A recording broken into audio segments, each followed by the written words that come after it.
आज के शो में बरहमदाग बुगटी की रॉ के साथ गठजोड़ का दावा बेनकाब, बलूचिस्तान पर बेजा शोर, क्या कश्मीरियों पर भारतीय मजालिम से तवज्जो हटाने की कोशिश। गुज़श्ता साल पाकिस्तानी वफ्द की बरहमदाग से मुलाकात, नतीजा क्यों ना निकला।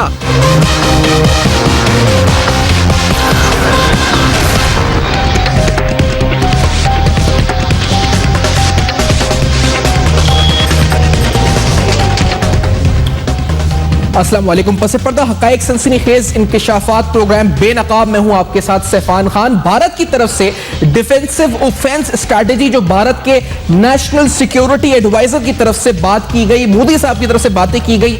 आज इस प्रोग्राम के अंदर न सिर्फ उन बातों के हवाले से बल्कि पाकिस्तान और भारत के हवाले से रीसेंट डेवलपमेंट से बात होगी। बिलखुसूस बात होगी बरहमदाग बुगटी की, जो भारत के अंदर असाइलम लेने का फैसला कर चुके हैं। आखिरकार इस फैसले के पीछे वजह क्या है और भारत का ताल्लुक बलूचिस्तान की इंसर्जेंसी से क्या बनता है, आज के प्रोग्राम में हम पर्दा जरूर उठाएंगे आगे चलकर। लेकिन पहले वो डिफेंसिव ऑफेंस स्ट्रैटेजी क्या थी जो अजीत डोवल भारतीय नेशनल सिक्योरिटी एडवाइजर ने बार बार कही, कई ओकेजन्स पर। Let's hear that first. How do we tackle Pakistan? I talked about their having the nuclear threshold, having the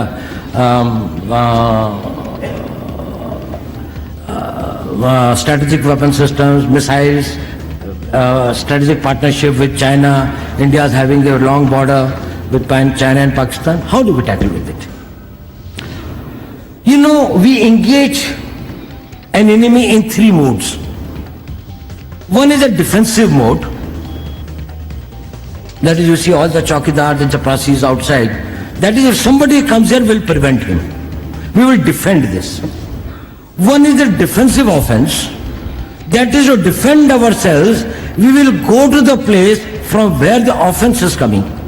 And third is the offensive mode where you go outright. India has shifted its gear from the defensive mode to defensive offense. They will find that it is unaffordable for them. You can do one Mumbai, you may lose Balochistan. यही नहीं, फिर कुछ दिन कबल यानी चंद दिन कबल जो भारतीय वजीर आजम नरेंद्र मोदी उनकी तरफ से एक स्टेटमेंट आई जिसके अंदर उन्होंने शुक्रिया अदा किया उन लोगों का जो उनका शुक्रिया अदा कर रहे हैं। उनका नाम बाकायदा इंडिपेंडेंस डे स्पीच के अंदर उन्होंने लिया। Let's hear that also. जहां बलूचिस्तान का तस्करा उन्होंने किया, गिलगित का तस्करा किया जिसका बड़ा चर्चा हुआ और आज इसके कुछ और मुहर्रिकात पर प्रोग्राम में बात जरूर होगी। लेकिन पहले ये सुने कि मोदी साहब ने कहा क्या था। बलूचिस्तान के लोगों ने, गिलगित के लोगों ने, पाक ऑक्युपाइड कश्मीर के लोगों ने, वहां के नागरिकों ने जिस प्रकार से मुझे बहुत बहुत धन्यवाद दिया है, जिस प्रकार से मेरा आभार व्यक्त किया है, मैं आज तहे दिल से आभार व्यक्त करना चाहता हूं। बहुत से अहम सवालात। ये गठजोड़ जो भारतीय इंटेलिजेंस एजेंसीज का था बरहमदाग बुगटी के साथ, क्या वो बेनकाब हो चुका है? ये असाइलम जिसके लिए उन्होंने अप्लाई किया है, इस असाइलम को अगर एक्सेप्ट कर लिया जाता है, भारत जिस तरह कर रहा है, तो क्या ये दावा और ये बात जो बार बार की जाती थी कि भारत पीछे है, भारत की एजेंसीज पीछे हैं इनके, ये बात साबित हो जाती है? इसके साथ साथ पाकिस्तान और इस पूरे खित्ते के हालात पर क्या ऐसा कोई असर होगा? इसको किस तरीके से हमें लेना चाहिए? बरहमदाग बुगटी के फैसले के पीछे वजूहात क्या हो सकती हैं, क्या मुहर्रिकात हो सकते हैं? इससे पहले जेनेवा जाने से पहले अफगानिस्तान में भी उन्होंने कयाम किया कि अफगानिस्तान में भी उनको सपोर्ट हासिल थी और किसकी हासिल थी, और पाकिस्तानी वफ्द की मुलाकात उनके साथ हुई। यानी पिछले साल पाकिस्तान के एक वफाकी वजीर और साबिक वजीर आला बलूचिस्तान की उनसे मुलाकात हुई। उस मुलाकात में कौन सी शराइत उन्होंने रखी थी बरहमदाग बुगटी ने, यह भी आज प्रोग्राम में बेनकाब करेंगे। कुछ अहम सवालात, उनके जवाब ढूंढने की कोशिश करेंगे आज के शो में। बलूचिस्तान के हवाले से, बरहमदाग बुगटी के हवाले से अहम गुफ्तगू। इस ब्रेक के बाद देखते रहेगा बेनकाब।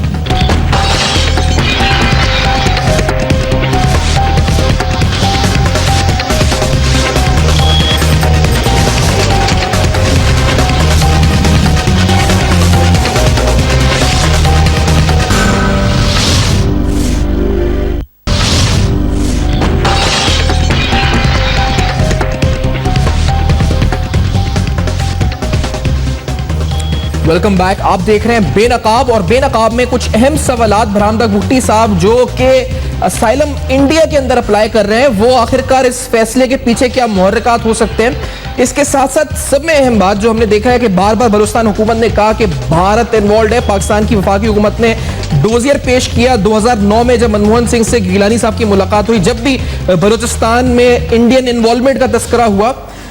ये आज क्या साबित हो चुका है कि ऐसा वाकई में भारत कर रहा था अगर ये असाइलम दिया जाता है और इंडियन एजेंसीज इसके पीछे थी?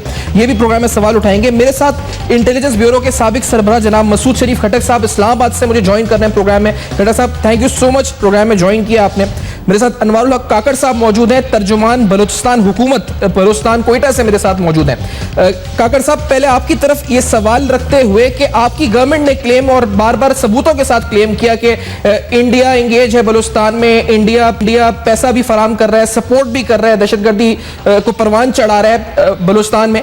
सर, ये आज ये जिस तरह से बरामदा भुट्टी असाइलम अप्लाई कर रहे हैं, क्या ये तमाम क्लेम्स फॉर्मुलाइज हो गए हैं कि इंडिया एक सब कन्वेंशनल वॉरफेयर के अंदर एंगेज है, बलूचिस्तान में अफरा तफरी फैलाने में, इंतशार फैलाने में? साबित हो चुका है ये काकड़ साहब आज? मुझे मौका देने का, इस अहम मौजू पे बात करने का। देखिए, साबित तो हमारे यहाँ बलूचिस्तान में 90% लोगों को पिछले 7-8 साल से है, क्योंकि जो लोग यहाँ पे रह रहे हैं वो जानते थे कि जो बलोच मिलिटेंट्स के, बलोच राइट्स के पे मिलिटेंट्स उठे, उन्होंने जिस तरीके से मासूम में नहीं होती है, टिपिकल प्रॉक्सी जो एक किसी भी ऑस्ट्राइल इंटेलिजेंस एजेंसी के हैंडलर उनको इस तरह के टारगेट्स देते हैं और इस तरह की हरकतें वो करते हैं, तो पैटर्न से तो हमारे लोगों को तो बहुत जाहिर था। पॉलिटिकल क्लास में बलोच एज अ सोसाइटी और एज अ इथनिक ग्रुप, उन्होंने जो बाहर के लोग आए हैं पिछले 600 साल में, उनके साथ बड़ा बरादराना और शफकत वाला रवैया इख्तियार किया। ये उनकी किया है, ये उनकी साइकी में और उनके सोशल नॉर्म का हिस्सा नहीं है। दूसरा, कुलभूषण को जब पकड़ा गया, बाकी एविडेंसेस तो थी हमारे इदारों के पास, लेकिन कुलभूषण का पकड़ा जाना ये एस्पेनेज की तारीख में शायद सेकंड टाइम हुआ है, सेकंड वर्ल्ड वॉर के बाद, कि कोई सर्विंग ऑफिसर किसी इंटेलिजेंस एजेंसी का वो हॉस्टाइल सॉइल में ऑपरेशन करते हुए पकड़ा गया हो। और वो नॉर्मल एस्पेनेज नहीं कर रहा था कि यहां से तस्वीरें भिजवा रहा था।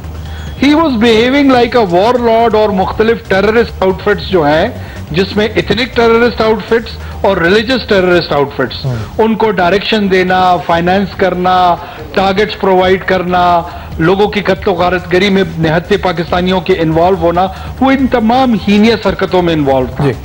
तो साबित तो ये हो चुका था। उसके बाद ये इतने एक्सपोज हो गए कि ये कोवर्ट, इनकी जो एक्टिविटी थी वो ओवर्ट हो गई। तो लिहाजा न पाए मानदन न जाए रफ्तन वाली बात, जो फारसी की एक मिसाल है, उसके तहत मुझे लगता है कि मोदी या इंडियन एस्टैब्लिशमेंट जो थी, उनके पास शायद कोई और ऑप्शन रहा नहीं, क्योंकि उन्हें पता लग गया था कि तमाम दुनिया के डिप्लोमेट से बात जानते थे, पाकिस्तानी तकरीबन इस बात को मानते थे और बाकी दुनिया भी जानती थी। लिहाजा उन्होंने शायद इसी में बेहतरी जानी होगी कि अब जब इतनी रुसवाई हो ही गई है तो फिर उसको सामने ओन कर। ठीक है, यानी साबित पहले हो चुका था, तस्लीम अब उन्होंने मनवन कर लिया है कि हाँ, हम ही हैं जो बलूचिस्तान में ये सब करवा रहे हैं, और ये असाइलम जो है ये इस बात का सबूत हो गया, बिल्कुल साबित हो गया, उन्होंने तस्लीम कर लिया इस बात को। यही बात है। मैं खटक साहब आपकी तरफ इस सवाल को लेकर आना चाह रहा हूं। ये बरामदा भुट्टी का असाइलम इंडिया भारत, ये ताल्लुक पहले भी पुराना सुनते रहे, बार बार बात भी हुई है इस बारे में। सर, जिस तरह अभी काकड़ साहब ने कहा, पहली बार क्या भारतीय हुकूमत भी अब ये मान चुकी है कि फॉर्मल तरीके से वो एक सब कन्वेंशनल वॉरफेयर में एंगेज है पाकिस्तान के अंदर? तस्लीम हो चुका है इंटरनेशनल फ्रंट्स पे वो टेररिज्म करवा रहे हैं पाकिस्तान के अंदर, ये उन्होंने खुद भी तस्लीम कर लिया। खटक साहब देखें, जहाँ तक ये एक इंडिविजुअल है जिसके मुख्तलिफ किस्म के सपोर्टर्स को भी साथ ही उसके इंडियन शायद सिटीजनशिप वगैरह दें, पासपोर्ट दें, ताकि वो ट्रैवल कर सके इधर उधर, उस चीज़ के लिए फैसिलिटेट करने के लिए। तो अब ये पॉइंट ये है कि ये इस तरह के ग्रुप्स या इस तरह के लोगों को इंडिया हमेशा सराहता रहे। आपके पास हमारे मुल्क की पॉलिटिकल हिस्ट्री में भी जब बहुत सारे टाइम पर ऐसे है कि अच्छे, मैं नाम नहीं लूंगा, बट क्योंकि एक मेरी मॉरल ऑब्लिगेशन है, बट बड़े अच्छे अच्छे पॉलिटिशियंस भी उस वक्त इन लोगों के साथ ये रॉ ने उनको कल्टिवेट किया हुआ। ये इंडिया पाकिस्तान के जो ओवरऑल सिक्योरिटी एनवायरनमेंट है, ये इनके दोनों के रिलेशनशिप्स हैं, एक हॉस्टाइल एटमॉस्फेयर है, उसमें ये आज नई चीज नहीं है, बहुत अरसे से ये काम कर रहे हैं। अब मैं ये इस वक्त पे आऊंगा। इस वक्त के लिए मैं समझता हूं कि जब अगर ये इतने ओपनली कह रहे हैं कि उनका नेशनल सिक्योरिटी एडवाइजर कहता है कि जी मुंबई होगा तो हम बलूचिस्तान कहेंगे, बातें ऐसी बलूचिस्तान करेंगे, इतना आसान काम नहीं है। और दूसरी चीज जो है, फिर prime minister of India on such an important day as independence day वो अनाउंस करता है कि मुझे लोग गिलगित से फोन करते हैं, मुझे लोग बलूचिस्तान से फोन करते हैं। ये इंडिया का प्राइम मिनिस्टर इतना वेला हो गया है कि उसको कोई भी उठ के फोन कर ले कि जी बड़ा मेहरबानी आपने स्टेटमेंट दी, हमारे लिए काम किए। ये इस तरह की बातें होती हैं सिर्फ शोशा डालने के लिए। I am surprised at their mental calibre के, ये इतने छोटे मेंटल कैलिबर के कि इस तरह की बातें इतनी बड़ी स्पीच में कर रहे हैं। अब ये है कि इसका काउंटर क्या है, इसका काउंटर क्या है? इसका काउंटर ये है कि देन काउंटर से पहले इसकी वजह क्या है? आप कह रहे हैं इतना बड़ा प्राइम मिनिस्टर, कहीं कश्मीर के अंदर जो मजालिम हो रहे हैं, कश्मीर के अंदर जो एक रिवोल्ट एंटी इंडिया इस वक्त हो चुका है, जिसको मीडिया से भी छुपाने के लिए, ग्लोबल फोरम से भी छुपाने के लिए, क्या इसलिए तो ये सब कुछ नहीं किया जा रहा जिसको आप कह रहे हैं कि बातें छोटी हैं लेकिन बड़ा चढ़ा के भारतीय वज़ीर आज़म तक उसको पेश कर रहे हैं? ये वजह तो नहीं है सर कि कश्मीर में पर्दा डाला जाए इस बात से? नहीं, कश्मीर में पर्दा डालते रहे, बट द पॉइंट इज कि पर्दा डलेगा, पर्दा नहीं डलेगा। दुनिया देख रही है वहां क्या हो रहा है, कोई माने या ना माने। अगर फॉर इंस्टेंस बहुत से foreign powers, western powers, the biggest powers for instance कहते हैं आप लोग आपस में ये मामला हल करें, but deep down inside I am sure कि जो बड़े से बड़े कैपिटल्स हैं आज दुनिया के, वहां कश्मीर डिस्कस जरूर हो रहा होगा उनकी अंदरूनी मीटिंग्स में, और अंडर द कारपेट बहुत सारे नेगोशिएशंस भी हो रहे होंगे कि किसी तरह ये हो। बट ये सारा इनके कहने से ये कश्मीर नहीं खत्म हो जाएगा कि इन्होंने कहा मुझे ये कॉल आए हैं तो ये वो, तो लोग कश्मीर भूल जाएंगे। Kashmir is a genuine uprising. देखें, पाकिस्तान ऐसे कर ही नहीं सकता जो आप श्रीनगर की गलियों में देखते हैं, जिस तरह लोग पाकिस्तान के झंडे उठा के उनके मुंह में लहरा रहे होते हैं, या खवातीन या बच्चे जिस तरीके से उस श्रीनगर में आप देख रहे हैं आजकल, या मुख्तलिफ जगहों में, वैली में। इट इज इम्पॉसिबल कि कोई और मुल्क यानी इतने बड़ी अवाम को उकसा के उस मुल्क के खिलाफ सड़कों पे ले आए। यहां पर आप सियासी जलसे करते हैं तो सड़कों पे लोग नहीं आते आपके अपने मुल्क में, तो आप कश्मीर में पाकिस्तान कैसे इतनी दुनिया को सड़क पे ला सकते हैं? This is an indigenous uprising जो कश्मीर में हो रही है। ये कहने के बाद मुझे, अगर आप एक मिनट में, मैं आपको एक बात कहना चाहूंगा। देखिए, इंडिया में बहुत सारी प्रॉब्लम्स हैं, पता नहीं कितने उनके प्रोविंसेस हैं, स्टेट्स हैं जिधर मुख्तलिफ किस्म की इंसर्जेंसीज चल रही हैं। On the other side, on the eastern side सारा नक्सलाइट मूवमेंट है। इधर इवन इन ईस्ट पंजाब में खालिस्तान का मूव सिख सारी दुनिया में मुख्तलिफ किस्म के वो कर रहे हैं। ये तो एक छोटा सा आदमी है, ब्रह्मदाग बुख्ती फॉर इंस्टेंस। अगर पाकिस्तान इनको कहे, दे शुड अंडरस्टैंड, जो डोवल की लैंग्वेज है, मैं उसी लैंग्वेज में ये बात करूंगा कि उसको समझना चाहिए कि आज हम अगर अपना पासपोर्ट देना चाहें, we can give it to 100 Sikh leaders every day, तो फिर क्या बनेगा इस खित्ते में? तो इनको ये सोच लेना चाहिए कि ये इस किस्म की जंग जो है, इसमें India will not also remain safe. और हमारे पास भी बहुत सारे इस किस्म के ऑप्शंस हैं from people from their disturbed areas, कि उनको हम फैसिलिटेट करेंगे फिर कि जी ट्रैवल करो हर जगह, ये वो। और बाकी जो ये जिन लोगों को कल्टिवेट कर रहे हैं, आप उनका पोटेंशियल देखें।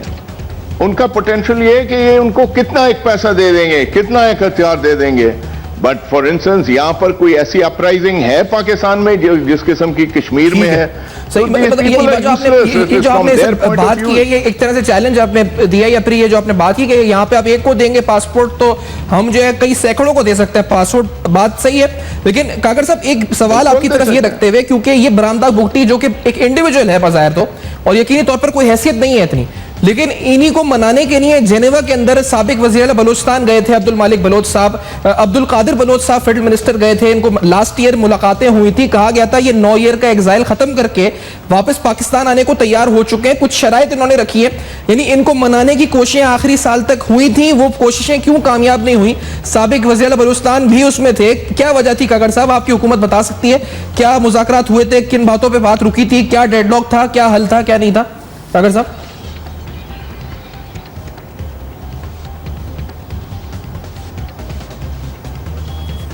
मेरी आवाज जो इस वक्त है वो कागर साहब आ रही है जी, आवाज आ रही है जी। सर आप तक मेरा सवाल पहुंचे कागर साहब, फरमाइए जी।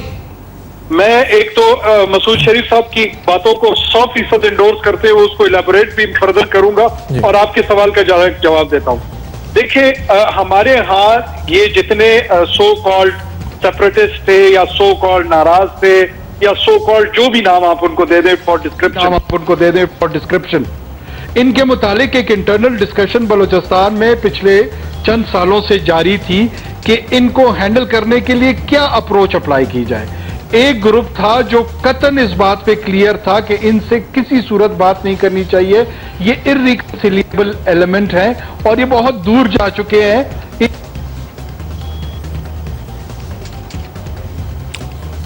हुज्जत पूरी करनी चाहिए और इनको डायलॉग का एक ऑप्शन देना चाहिए ताकि हुकूमत पाकिस्तान और रियासत पाकिस्तान एक रिस्पॉन्सिबल स्टेट के तौर पे बिहेव करे और वैसा ही वो जस्चर भी दे। सही।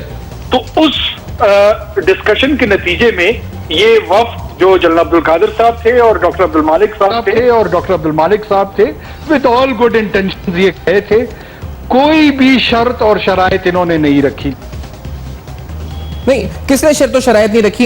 ये मुलाकात जो हुई जेनेवा के अंदर जब बरामदा भुट्टी से, तो बरामदा भुट्टी ने कोई शराइत नहीं रखी या हमारी तरफ से कोई शराइत रखी गई थी या नहीं रखी गई थी?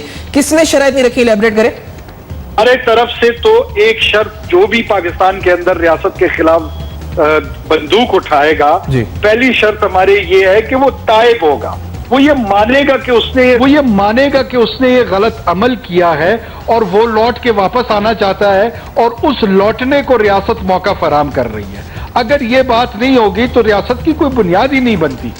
तो हमारी तरफ से चाहे वो ये बरामदा हो या कोई और हो, ये एक यूनानिमस स्टेट का इनहैरेंट राइट है to exhibit itself in this manner. नहीं, तो सर ये है कि लास्ट चांस था इन लोगों के लिए, ये लास्ट चांस था या अभी भी बलूचिस्तान गवर्नमेंट की ये पॉलिसी है, इस पर भी बजिश करती है ये पॉलिसी कि आप लोग ये लास्ट चांस देने के कायल इस वक्त भी नजर आते हैं, ये अब तो दरवाजे बंद हो चुके हैं सारे? जी, मेरे ख्याल में सारे ऑप्शंस थिन आउट हो गए हैं। अच्छा। इन्होंने जितनी हरकतें अब ये सामने इनकी आ चुकी हैं, तो उसके बाद मेरे ख्याल में कोई भी सेनर एलिमेंट इस बात की गुंजाइश नहीं होगी। अगर इनमें से कभी किसी को ख्वाहिश होती है तो ये अपनी ख्वाहिश का इजहार कर सकते हैं, उस पर बाद में पाकिस्तान की रियासत सोचती है नहीं सोचती है वो उसके पॉलिसी मेकर्स का काम है, let them decide on that. लेकिन मेरा नहीं ख्याल कि स्टेट की तरफ से किसी इनिशिएटिव की जरूरत अब मौजूद है। लेकिन ये लास्ट ईयर तक की बात है, यानी लास्ट ईयर तक मामलात मुज़ाकरात की हद तक थे, बातचीत थी, मुलाकात तक हुई, खबरें यहां तक आई गलत थी या सही थी कि ये वापस आने को तैयार हो गए,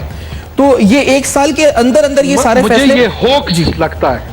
अच्छा, ये हो सकता है कि वापस मुझे ये होक्स लगता है। अच्छा, कि ये नहीं, मुझे ये होक्स डायलॉग का पोस्चर उनका लगता है, झूठा पोस्चर लगता था उस वक्त भी, कि ये दुनिया में एक तासुर क्रिएट करना चाहते हैं कि हम तो पुरअमन पीसफुल पॉलिटिकल एक्टिविस्ट हैं और देखिए हम इन लोगों से बातचीत भी करना चाहते हैं, लेकिन ये यहाँ पे ह्यूमन राइट्स की वॉयलेशन करते हैं, लोगों को बेजा गिरफ्तार करते हैं, मारते पीटते हैं। ये तासुर क्रिएट करने की कोशिश की गई ताकि एक नैरेटिव में मॉरल हाई ग्राउंड झूठा सा इनके हक में हो और इनके फेवर में हो। इसके अलावा इनकी कोई भी इंटेंशन संजीदगी की तरफ मुझे नहीं नजर आई। ठीक है, ये हो सकता है कि 3 महीने पहले आप पाकिस्तान आना चाहते थे और 3 महीने बाद आप मोदी को वेलकम कर रहे हैं सोशल मीडिया पे।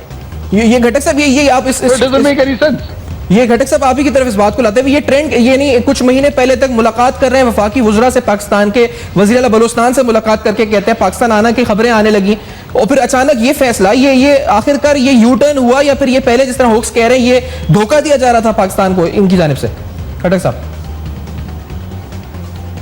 देखिए, मुज़ाकरात तो होते हैं और जैसे समझाया गया अभी काकर साहब ने आपको समझाया कि क्या नाम है, एक कोशिश ज़रूर होती है। कोई भी पाकिस्तानी अगर खफा हो किसी वजह से, बट बातचीत में शायद उनको भी पता चला होगा कि इनके मसले क्या हैं या जो भी है, but at the same time I will, एक आदमी इतना इंक्लाइंड है ना कि मुझे इंडिया का पासपोर्ट चाहिए ताकि मैं फिरता रहूं और ये वो, I think we should let him have an Indian passport. Indian passport पे घूमे जितने घूमने हैं, वैसे भी कहानियां डाल रहे हैं, वैसे भी इतने स्टेटमेंट एक इंडियन पासपोर्ट पे घूम रहे होंगे, तो पाकिस्तान नहीं तबाह होता इन चीज़ों से। और सिर्फ यह कि हमें होशियार ज़रूर होना पड़ता है। अब देखें, बलूचिस्तान अगर सारा या लेट से आपके कोई और खिता पाकिस्तान का, अगर वो ऐसे अपन आर्म्स होता पूरे स्टेट के खिलाफ, रियासत के खिलाफ, ममलिकत के खिलाफ, आपकी बदतरीन हालात हुए हैं तो स्वात में हुए थे या उसके बाद आपके फाटा में हुए हैं, अभी पिछले 2 साल से आप देख रहे हैं। उसमें आप देखें कि आपकी जो पॉपुलेशन है उनको सलूट करना चाहिए। मैं तो खड़ा हो कि दिन में 10 दफा करूं तो मेरा ख्याल है कम होगा कि उन लोगों ने आपकी आर्मी को ऑपरेट करने के लिए वो जगह खाली किए, खुद पनागुज़ीन बने अपने मुल्क में कि आपको फैसिलिटेट करने के लिए कि जी आप अमन कायम करें।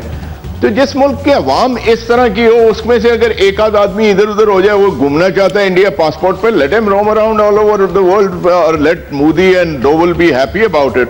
कोई फर्क नहीं पड़ेगा पाकिस्तान की सोवरेनिटी और सिक्योरिटी को।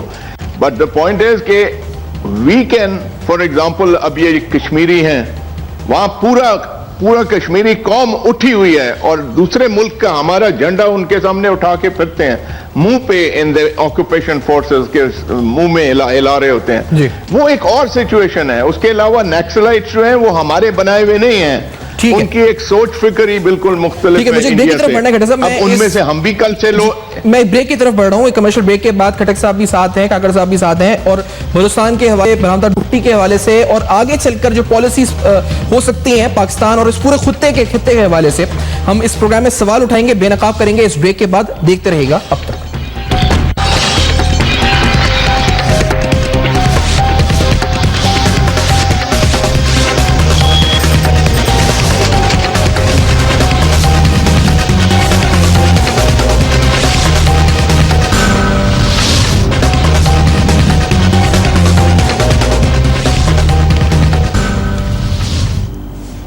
Welcome back. आप देख रहे हैं बेनकाब और बात हो रही है बलूचिस्तान की, भारत की जानिब से रीसेंट स्टेटमेंट्स और उसके साथ कुछ ऐसे जैसे बरामदा भुट्टी ऐसे लोग जो भारत में असाइलम अप्लाई कर रहे हैं। आखिरकार इसके पीछे वजह क्या है, बेनकाब कर रहे हैं आज के शो में। मेरे साथ अनवर काकर साहब मौजूद हैं, बलूचिस्तान हुकूमत के तर्जुमान। मसूद शरीफ खटक साहब साबिक DGIB प्रोग्राम में हमारे साथ मौजूद हैं। मैं ये बात खटक साहब पहले आपके सामने, फिर काकर साहब, दोनों से ये सवाल है, क्योंकि कुछ साल जेनेवा से पहले अफगानिस्तान में भी मुकीम रहे बरामदा भुट्टी। मकसद किसी इंडिविजुअल को डिस्कस करके हाइप नहीं देना, लेकिन बात यह है कि क्या अफगानिस्तान की सरजमीन भी इस्तेमाल हो रही है पाकिस्तान के खिलाफ, और ये बात इससे साबित भी हो जाती है क्योंकि ये आगे जाकर इंडिया जाते हैं या इंडिया में असाइलम लेते हैं और अफगानिस्तान प्रोटेक्शन देता है, चंद साल रखता है इनको जेनेवा से पहले। ये क्या मैसेज है, क्या इंटरप्रिटेशन है इसकी खटक साहब? देखिए, जहाँ तक अफगानिस्तान का इस्तेमाल होना या बड़ा ऑब्वियस है, स्ट्रेट फॉरवर्ड सी चीज़ है। इवन आप पिछले दिनों में आप देखेंगे, मेरा ख्याल है अगले महीने या कब है, एक स्ट्रेटेजिक टॉक्स हैं between United states, Afghanistan and India और एक और साथ कौन सा मुल्क था। बट द पॉइंट इज कि अफगानिस्तान पे आपको शक नहीं होना चाहिए। अफगानिस्तान खुद बजाते खुद प्रॉब्लम यह है कि वहां पर अवाम की तो आवाज है नहीं जी। तो जहां तक लोग जो पावर में हैं वो सब पावर में लाए गए हुए हैं, जितना मर्जी आप उसको इलेक्शन के नाम दें अफगानिस्तान के वो, बट ऑल ऑफ देम देखें आपको प्रेसिडेंशियल इलेक्शन के बाद क्या हालात थे, फिर आए उन्होंने वो बना दिया, एक को चीफ एग्जीक्यूटिव बना दिया, एक को प्रेसिडेंट बना दिया। तो जो आपको बनाता है वो आपको हटा भी सकता है। तो उस सूरत में उन्होंने वही कुछ करना है जो उनको कहा जाए करने के लिए। तो don't have the slightest doubt कि अफगानिस्तान की तरफ से उनको जो कुछ भी मदद मिल सकती है इंडिया को हमारे खिलाफ एक्ट करने में, वो बाय एंड लार्ज उनको मिलेगी। अब हमने उस हालात में अपने आप को अपना दिफा करना है, and it's not something very difficult to do. Afghanistan में आई होप कि अफगानिस्तान में ये बड़ा क्लियरली कह रहा हूं कि अफगान की अवाम का इसमें कोई हिस्सा ही नहीं है, उनका से ही नहीं है, वर्ड ही नहीं है, बट जो उनके ऊपर लोग हैं डिसाइडिंग डिसीजन मेकर्स, वो सब दे ऑन समबडी और दी अदर। आजकल पिछले दिनों में आप देखें कि गनी साहब के स्टेटमेंट्स किस किस्म के हैं। मैं तो हैरान होता हूं कि एक मुल्क जिसके आपने 30 मिलियन लोग यहाँ पर पनाह गुज़ीन रखे हुए इतना अरसे, उसका प्रेसिडेंट इस तरह की बातें भी कर सकता है उस मुल्क के खिलाफ, बट है। अब ये सब कहने के बाद मैं एक बात कहूंगा, देखें हमारी खुशकिस्मती जो पाकिस्तान की है ना, वो ये है कि हमारे अवाम जो है चाहे किसी खित्ते में हो, they are all patriotic Pakistani, सब के सब। लीडर जरूर पैदा हुए हैं मुख्तलिफ जगहों में, लोकल लीडर्स, रीजनल लीडर्स और इवन पॉलिटिकल पार्टी के लीडर्स भी जो दूसरों के पासपोर्ट्स लेके और उनको ने उकसाने की कोशिश जरूर की है because of something wrong in the brains, और उसकी वजह से उन्होंने सोचा कि पता नहीं अपने लिए एक बहुत बड़ा मकसद बना लेते हैं दिमाग के अंदर के ये हो जाएगा, और उनका नतीजा क्या हुआ है वो आपने हमेशा देखा है। ये भी ऐसे ही एक स्टॉर्म है, आया गुजर जाएगा, बट एज लॉन्ग एज देखें हमें जो करना है वो इन लोगों को, सब पसमानदा इलाकों को तरक्की देनी है। बलूचिस्तान की किस्मत खुली है CPEC के through, it will be a very developed area थोड़ा कुछ अरसे में। और उसके अलावा मुख्तलिफ पाकिस्तान की इकोनॉमी जिस तरह कह रहे हैं कि उठ रही है, देखें Pakistan is a very big power, nuclear है, मिलिट्री है, सब कुछ है, सिवाय एक चीज, जब आपको डॉलर के लिए हाथ फैलाने पड़ते हैं। तो जब आपकी इकोनॉमी ठीक हो जाएगी तो उसके बाद Pakistan has no worries at all. अब उस वजह से ये थोड़ा सा इसमें तेजी आई है कि ये CPEC को थोड़ा सा ब्रेक लगाएं किसी न किसी तरह, और इसमें सिर्फ इंडिया नहीं है, इसमें बहुत सारे और मुल्क भी इन्वॉल्व हैं और जो नहीं चाहते कि पाकिस्तान उस जगह तक पहुंच सके जिस रास्ते पे चला हुआ है। अब ये सब कहने के बाद असल मसला ना बलूचिस्तान है, असल मसला ना शायद कश्मीर है, असल मसला CPEC है जो भारत थोड़े से लोग हैं, एक मुट्ठी भर लोग हैं जिनके साथ पैसा, लालच, किसी वजह से वो कोई ना कोई गेम खेल रहे होते हैं। पाकिस्तान की अवाम throughout the length and breadth of Pakistan, एक end to the other end, they are all patriotic Pakistan। अच्छा खट्टर साहब, आपने कहा कि वहां पर बहुत से लोग हैं जिनको हम पासपोर्ट दे सकते हैं। पाकिस्तान के अंदर ये इल्जाम तराशी एक तरह से शुरू से चलती है, लेकिन ये बहुत ज्यादा है कि किसी को भी रॉ का एजेंट कहना, किसी को यहूदी एजेंट, कोई किसी को पॉलिटिकल लीडर कह देता है, कोई किसी को कोई एजेंट कह देता है। सर, ये जो नेक्सस बेनकाब हुआ है बरामदाग भुट्टी का, इसके बाद आपको लगता है कि और भी चेहरे बेनकाब होंगे यकीनी तौर पर, यानी सियासी इल्जाम तराशी के अलावा हकीकत में भी और लोग होंगे जो इस तरह इस नेक्सस का हिस्सा होंगे? खट्टर साहब, देखिए शक वाली तो कोई बात ही नहीं है। अभी आप देखें लंदन में भी एक इंक्वायरी चल रही है, उसमें भी रॉ का नाम है, और वो उन्होंने ब्रिटिश गवर्नमेंट पर बड़ा प्रेशर डाला हुआ है ताकि ये चीज एक्सप्लोर ना हो, सामने ना आए। उस पॉलिटिकल पार्टी का लीडर भी ब्रिटिश पासपोर्ट के ऊपर था, ये इंडियन पासपोर्ट पर चले जाएंगे। छोटे लीडर हैं, पता नहीं कितने लोग हैं इनके पीछे। तो ये चीजें चलती रही हैं, और बदकिस्मती है हमने भी आंखें बहुत हद तक बंद रखे हैं, जिसकी वजह से हमने दूसरों को वार्न नहीं किया है कि if you do it will, जिस तरह उसने कहा ना कि मुंबई करेंगे तो हम बलूचिस्तान करेंगे, ऐसे हमें भी बोलना चाहिए कि ये करोगे तो ये करेंगे, और ये बिल्कुल ठीक ठाक हो जाएंगे। अब द पॉइंट इज कि आज देखें वो ब्रिटिश पासपोर्ट रखने वाले और उनके सिंध असेंबली में आज उनकी अपनी पार्टी ने उनके खिलाफ रेजोल्यूशन किया। तो ये लोग पाकिस्तान में सरवाइव ऐसे लोग नहीं कर सकेंगे, कभी भी नहीं कर सकेंगे, ये मेरा दावा है।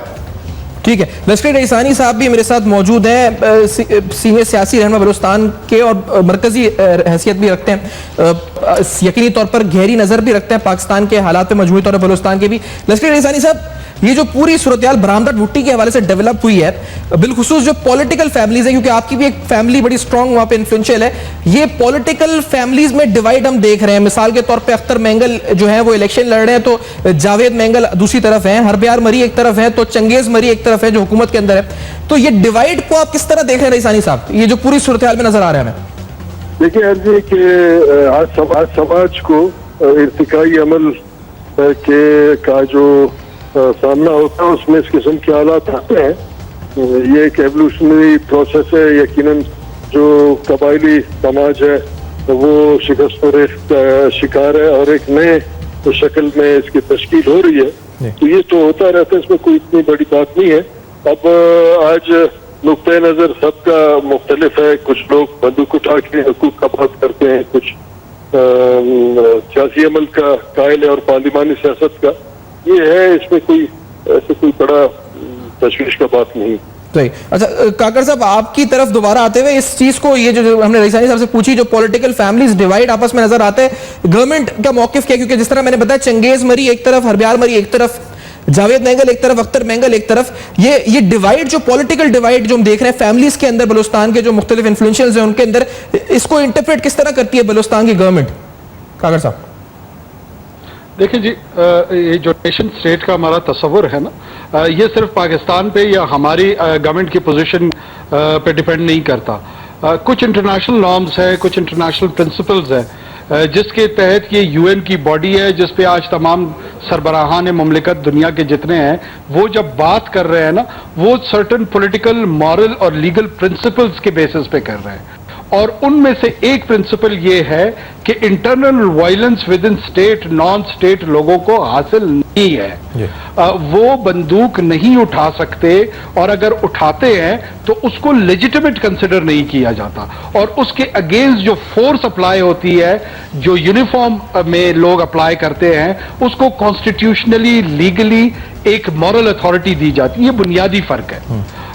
उसको कहने के बाद अब बहुत सारे लोग ये सोचेंगे कि शायद तो फिर तो कश्मीर में भी ऐसा ही है। कश्मीर में ऐसा बिल्कुल भी नहीं है। कश्मीर एक रिजॉल्व्ड लैंड नहीं है। की और इंटरनेशनल बॉडीज की अपनी एक फिलोसॉफिकल पोजीशन है, लीगल पोजीशन है।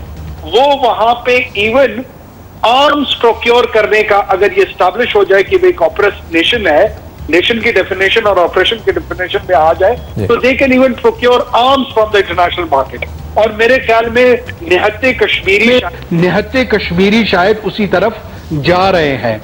बाकी जो सेटल्ड इंडिया है, जैसे अभी मसूद शरीफ खड़क साहब ने भी कहा, जो रेड कॉरिडोर है, जो नेक्सल्स है, अगर पाकिस्तान ने वहां पर उनको असला फराम करना शुरू कर दिया, और ये पाकिस्तान के पास ऑप्शन है इंडिया के बलूचिस्तान में इंटरफेरेंस करने के बाद, ये हमारी मर्जी है कि हम किस वक्त और किस जगह पे उसको चूज करें कि कब इसको एज अ पॉलिसी हम यूज कर सकते हैं।